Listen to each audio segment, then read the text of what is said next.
What's up, guys? I got a quick topic going into. It's a question. It's not just from one person. I've received it from quite a bit of people. And in short, the summary of the question is: what is the best exercise for X goal?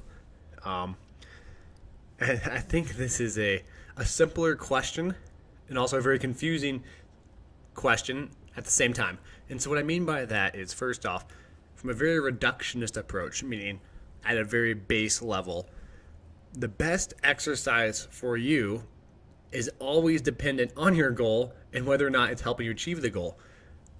But to give a caveat to that, you really need to understand what your goal is, how you define your goal, how you measure your goal, and how you analyze your progress towards your goal. And so what I mean by that is that when people ask, what's the best exercise for producing lower body power? What's the best exercise to help me jump higher? What's the best exercise to help me run fast? Well, I don't know the best one for you. I'll be lying to you if I sat here and said this is the best exercise. However, what you can do is pretty simple. How do you define success? Let's use jumping higher as an example.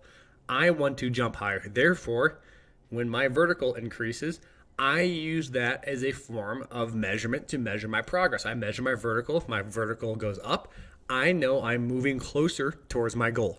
So the question is, when you look at an exercise, is it transferring? And is it transferring at the rate you want it to? And what is the context to which you expect it to transfer? For example, if someone is using a trap bar deadlift to help improve their vertical jump, well, it's not just trap bar deadlifting will help your vertical jump. It's being very defined, right? It's improving my trap bar strength is going to improve my vertical jump.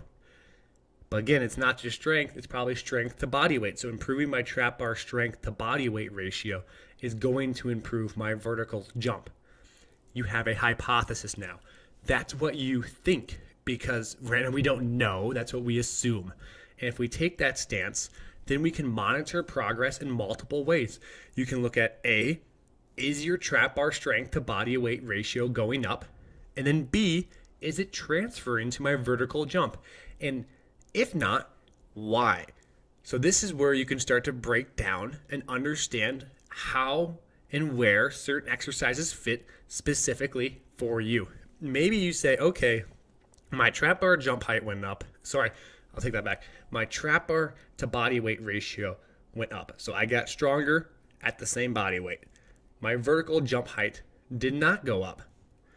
But if you had a full force velocity profile, maybe you see, oh, look, my maximal strength went up, but my speed strength didn't go up.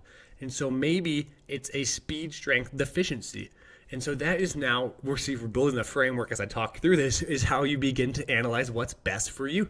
You now take a dive deeper and you begin to assess yourself.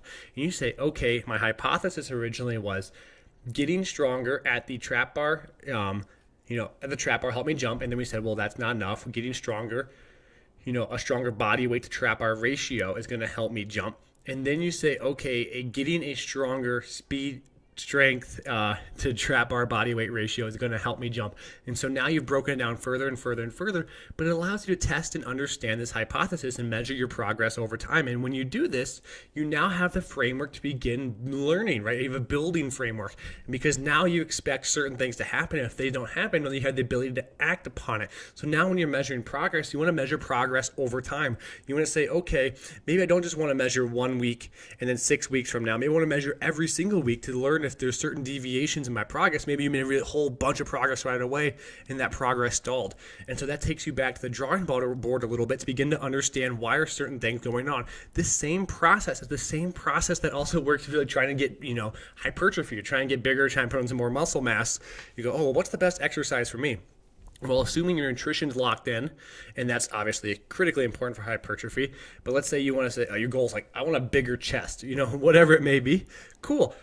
How do you define that, right? It can't just be, I want to bench press more. It can't just be, I want to do more, flies or something. It's got to be some quantitative process. Maybe it is the form of, or I call it semi-quantitative, where you're taking a picture. Obviously, that's subjective, but you might have the ability to set up multiple subjective metrics over time to say, okay, I am making the progress that I want to make on my physique, right? My aesthetic progress that I care for. So these are the same specific aspects that fit into the framework. And with that, you have pros and cons with it. So if you keep bench pressing, and that's the one exercise that gets your pecs really big, but it messes your shoulder up, well, maybe you don't have the capacity to handle that bench press. So you got to do other exercises involved with it, like rows or maybe external rotation to keep your shoulders healthy. That same context that same concept now applies to your jumping example, right? I want to jump higher.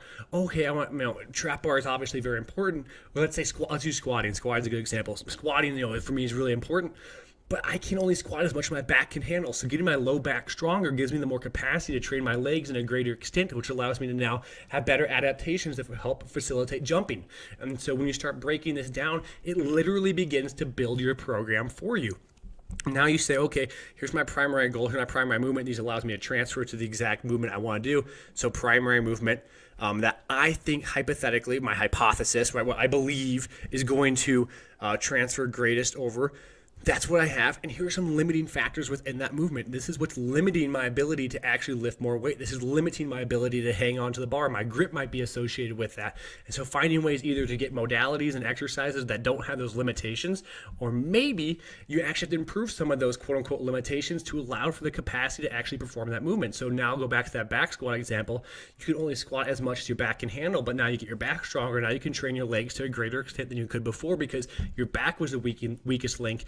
And now your back is strong enough that you can handle it, so your legs are being stressed to the extent that you want them to. Just the same way that external rotation, all the accessory work to help keep your shoulder healthy, because the shoulders let you bench press. When you bench press, you get the aesthetic results that you want to see. And so when you have that framework of your initial goal, how you define that goal, how you measure that goal, and how you begin to analyze your progress towards that goal, and then have some self-reflection, will start to build out your own program for you. And so when we go, like, you're going to try to make this idea, programs really, especially for general fitness, right? There's kind of an idea that, training is very confusing and sometimes very nebulous and hard to define. But actually, the more defined you are, the better that program helps fit for you and helps get, not say fit for you, but help build itself. And so having that mindset, you can take that mindset towards multiple goals, will allow you to at least get some skeleton frameworks which you can build your program upon. So, again, this is kind of like, I kind of went deeper than expected, but it's not just like, this is my specific exercise that's going to help me get to X, Y, and Z. But if you have the hypothesis framework, a building framework, some sort of design thinking model that allows you now to build your own program based on your specific goals, it removes a lot of the constraints, right? We talk about constraints with people. I think what people think about me. So I'm only going to do exercises that other people have done in the past because apparently those are the only ones that work. Or I'm going to do ones that I know people won't make fun of me for. I'm only going to do these exercises because I read it in a book. Well, instead of having that model, we have constraints based on external stimuli, or not stimuli, but external entities, things, or influences, that's the word I'm looking for, that are not founded in the hypothesis that you're building up, are founded in other, thoughts that you have developed. That removes a lot of it. And so now you have that framework, you remove a lot of the constraints, and you start to look at things in a different way that might be a little more creative and a little more logical than otherwise saying, we have to do this exercise, we have to do that exercise, I gotta do, this number sets, this many reps. Now you have the ability to say, I'm going to do this X, Y, and Z because it fits my hypothesis framework and it makes sense with my self-analysis of my program. And because it fits into there, you don't worry about anything else that anybody else is going to think about it, because it makes sense according to your own analysis, based on your own needs, based on your own defined goal. So I know that kind of started getting wound up and started going a little quick there, but I think it's really important because that's a great mindset to have, in my opinion. Really appreciate you guys listening. Great question. Take care and continue to tune in these. I'm really excited to keep these going moving forward. All right. Thank you, guys.